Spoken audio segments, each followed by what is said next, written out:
Okay, so this is the Powertran MCS-1, presumably MIDI Controlled Sampler, although in fact it's probably better used as a delay line. Built by me from a kit back in the probably late 80s, and going to give a quick demonstration of the system now. The thing has a bound-in mains cable with a main switch on the back, but I've got a front panel override so we can switch the unit on. Now what you'll hear in this recording is me talking on the left channel and everything that's coming out of the unit on the right. It's a mono piece of equipment, so it's just the one channel. And you'll see I've just arranged to have a guitar going in here as a bit of a source and coming out from here to the recorder. There's also a duplicated output on the back. You'll hear some rustling from the connections here because probably a bit corroded by time. I've switched the thing on. It's gone to a RAM size, which equates to kind of a delay time of 1000. I'll get to that in a moment. And it's also gone to a freeze. So hence what's in there at the moment when it's switched on, bit of a glitch, that's frozen in there and I'll hear that clicking. Goodness knows why it does that on switch on, but anyway, we'll take off the freeze setting there. Now a quick overview of this system. It's basically got an 8-bit A to D converter in, D to A. That's pretty crude in this day and age. Expecting to see 16 as a minimum, 24 for better quality. However, this thing was the best you could do at the time and uses a rather crude noise reduction system. So if we just listen to the output, I'll set this thing to, this is the mix control between what's actually coming directly in, sent straight out, what we would call dry I suppose, and the completely the delay line, digital delay line, DDL, which is what we call wet I suppose in reverb terms. Now you can hear a load of hum coming through there. Let me just make sure this guitar's switched off and all brought down to 0. So that's the kind of remnant noise you've got there if you're on fully towards the delay line. If I take the noise reduction off, the immediate explosion of hissing nasty noises coming through there, all sorts of horrors. So I think we'll switch that back on again. That does sort of kind of reduce the apparent frequency response, but we're not talking hi-fi here. So I'll bring that mix control back to the middle for the moment. Although I've got a Chinograph mark there, I think it sort of suggests that's probably about a proper halfway house. Don't expect super calibration on these pots. So let's just see what we've got here on this front panel. We've got the sample rate, the sample speed it describes it as. There's strange terminology used throughout here, and the numbers on the display a bit counterintuitive, but anyway, sample speed and RAM size. So if we're talking about a digital delay line, that's the principal ingredients. You can see here we're selecting delay line. All these push buttons here are illuminated when they're doing whatever they say they're going to do. The thing has two modes effectively, as you can see through these two blue buttons here, which are the mode buttons. It's either in delay line mode or it's in voice mode, but we'll get to voice mode later on. Voice mode is obviously the sampler when it's going to record and play back samples. But in the delay line mode, which is most common use, it starts off with this RAM size of 1000. That's 1000. That's 1000 bytes, I suppose, because the thing has a 64K or 65,536 address memory. And that's what it's got, 64K. Compare that with what's available these days, it's pretty small, but there we are. So it comes up at 1,000 samples, and the sample speed defaults to 256. Now I think this is basically some kind of clock division ratio, because it'll go down to 1 to 8, which is, if you like, it's hi-fi's mode, because that will give you the best frequency response, because the A to D conversion here has got some kind of tracking filter in it here, so the faster you sample, the higher the frequency response. But again, don't expect super frequency response here. This is all fairly basic stuff. So let's get it to 1 to 8, which is the least division ratio for the clock. So it's the highest speed. So when it says sample speed, it's kind of the inverse of that. But anyway, and you know, you can change that all the way up to some again, a very high 400,000 a division ratio of 4,000. But that's going to give you that can give you really long delays, but it'll give you a really poor frequency response. So we'll go to the 1 to 8, which is the fastest sample rate. And let's go to the delay line. And again, you've only got one display here, and it's not kind of intelligently selected, so you've got to select it manually on the switches here. So we go to RAM size. Now let's just if I go to fully input there and just plonk on the guitar, and coming through, probably need to turn things up a bit there. Okay, there's a note on the guitar. If I then set the delay, I'll switch the repeat. This is a repeat control. I'll put that to minimum at the moment. Let's have this mix to about halfway, and then see what comes through. Got nothing coming out at the moment because it defaults to freeze. Goodness knows why, which is frozen the delay line. We'll switch that off. Here we go. We've got a bit of delay going on there. I think I put that there as about a reasonable balance between the input and output. So that's fine. You've got a delay, and I can increase the delay all the way up to 65,536. There we go.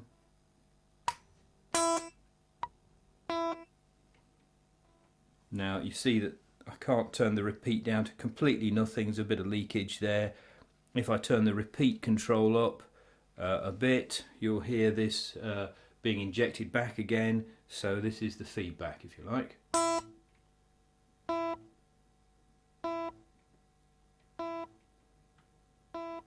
And fading away.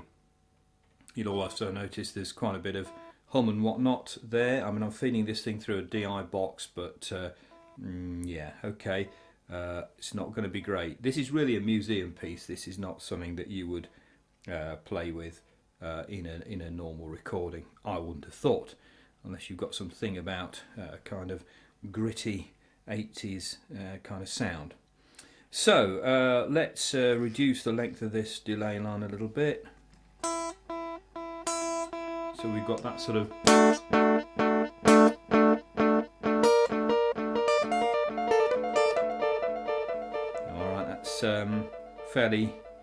fairly straightforward repeating delay arrangement.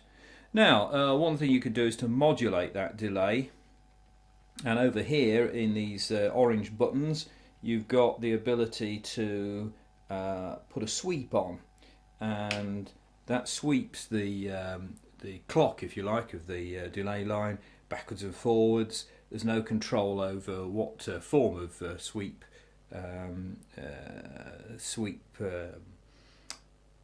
profile, the waveform, so you just have to go with it. I think it's basically triangular, and so it's on now. It's already set to some level. I don't know what it is. Let's see what the default is. 50, whether that's 50%, I don't know. again, sweep speed of 80. Is that 80 per minute? I wouldn't necessarily think so. Let's turn the thing up. Again, it says sweep speed. And what do you know? Again, as a kind of analogue to the comment about sample speed, it's not actually speed. It's kind of the inverse of that. So let's.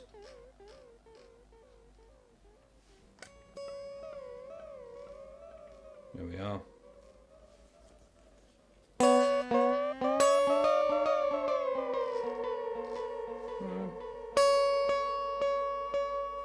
Oh no, it is speed. Okay, it is speed, sweep speed. I apologise to it. There we are.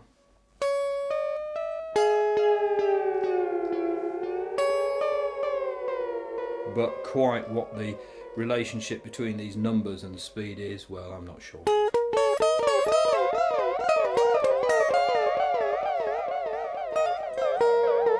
Now clearly, this is pretty wild. You can reduce the sweep range, so let's reduce that range.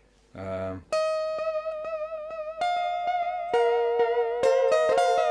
we can make that a lot lesser range. And one of the things you'll notice here is there are 3 sensitivity switches, because the controller here is giving input at a certain rate, and you can determine whether that corresponds to a coarse, medium or fine tuning. If you're the thing will kind of context switch a little when you go from one setting to another. So we've gone to range and it's gone to fine, because they're fairly small numbers anyway. One of the things you can do is to shorten the actual delay of the whole thing, turn it into a flanger or a phaser. Not quite a phaser because, well, yeah, you can do a phaser. You can't do chorus because this is kind of not a multi-tap delay line.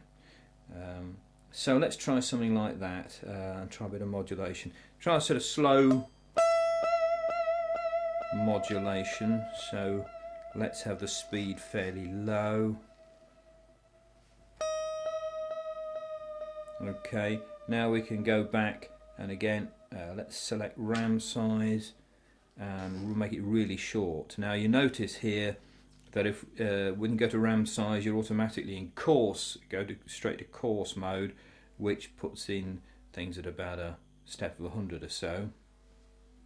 So let's go to 0 but set it to fine and then wind it up to something like so. Not much happening there. We've got a bit of sweep. We need to have quite a bit of sweep range here. And let's change the speed up a bit.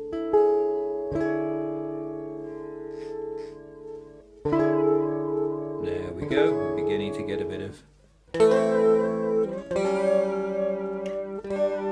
phasing, flanging, or a phasing. If we then let's get this RAM size up a little bit. Oops, again it's gone to coarse, great, absolutely fine. Let's go to medium and run it up and down about 10 steps at a time. Okay, that's okay, but the problem is now it's going too fast. So again we'll slow that. There we are.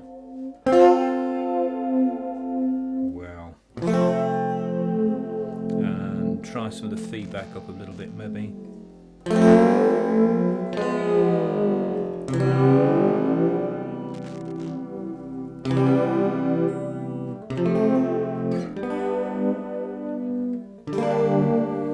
Wow.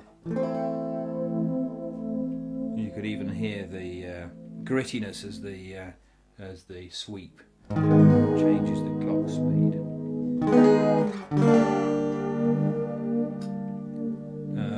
Okay. Let's try a slightly larger RAM size, I'm guessing here. Wow, let's change the range right down. and speed. Where are we? Invert.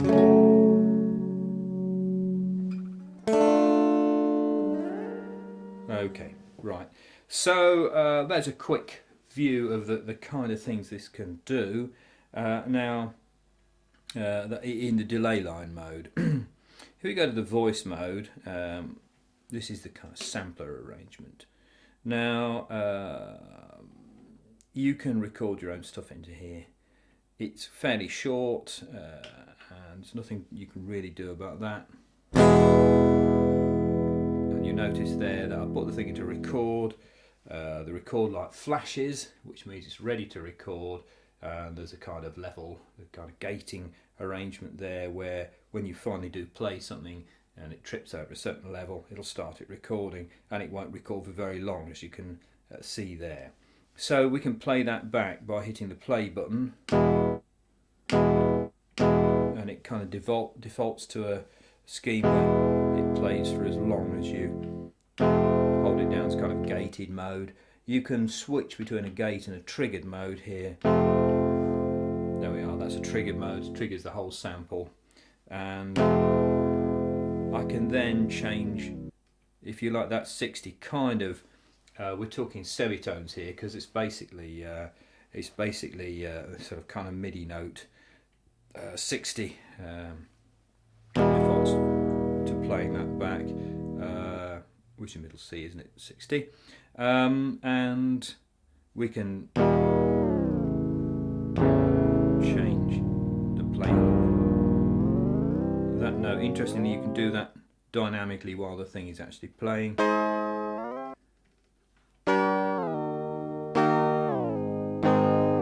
It is just a simple sample, so clearly the slower you play, the longer it plays for.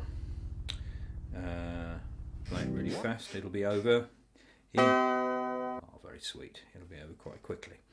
So there we are, and you can play that via MIDI on the back, also by control voltage and gate. I might demonstrate that at some stage. Again, it's kind of immaterial. You know, when are you going to do this? It's pretty crude.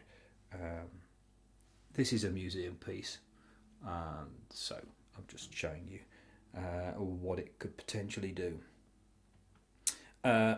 So you can do something to change the start point and the length of the loop, but I've never found that very satisfactory. But you can have a play with that. This thing was originally designed because it was designed for sort of amateur enthusiasts. It was designed to work with the BBC Micro, but only via an interface box, which I don't have. I have the circuit diagram for it, but never got the kit. That went into an interface bus on the BBC Micro, which was a parallel 1 megahertz bus. Something completely superseded these days. So there's sockets on the back associated with that, but you'd never be able to deal with it. But just for the sake of amusement, you can put it in this BBC mode, and if the clocks and everything work properly on the back, then it will dump itself to the BBC, and vice versa. There's a download mode where, if it's all set up correctly, you can put this massive 64K sample back off your floppy disks, whatever you've got the thing stored on, onto the device. So again, can't demonstrate that here. If you could find an interface and a BBC Micro, good luck to you. Okay, so let's take a quick tour of the back of this unit. There's a bound-in mains lead with a fuse and a mains power switch, which I've replicated on the front. There's the label for the thing. There's an interdigital connector there called serial bus, not used for anything in its current guise, for future expansion, as was the master and slave switch. So that has got to be pressed in, the light's got to be on as master before it'll work at all. The BBC in-out can't be used here because I don't have the interface of the BBC Micro, but allowed you to dump samples backwards and forwards. The MIDI out and in operate, and the gate and CV obviously for analog mono synths. It is a completely monophonic system. The freeze in allows you to connect a foot switch, just a closing contact foot switch, which will then freeze the sample where it is, and that's equivalent to the button on the front that says the same thing. And there's an audio output here which is replicated on the front, so you can feed through the back or the front. Obviously it helps for rack mounting, putting in a studio system. So there we are, and that's the back panel. I put the main switch on there just so that it can be operated whilst it's in a rack. So you can't, because it gets quite warm. It's obviously taking a fair bit of power, so you wouldn't want to leave it on indefinitely. And that switch on the back is a bit tricky to get to. It does have a bound-in mains lead, so power transform's internal. No external power supplies in this particular project. It's also quite heavy. Probably give in the notes to this an indication of the weight of it, but yeah, it's no lightweight piece of kit. There we are. That's it. That's the MIDI Controlled Sampler MCS-1. Thank you.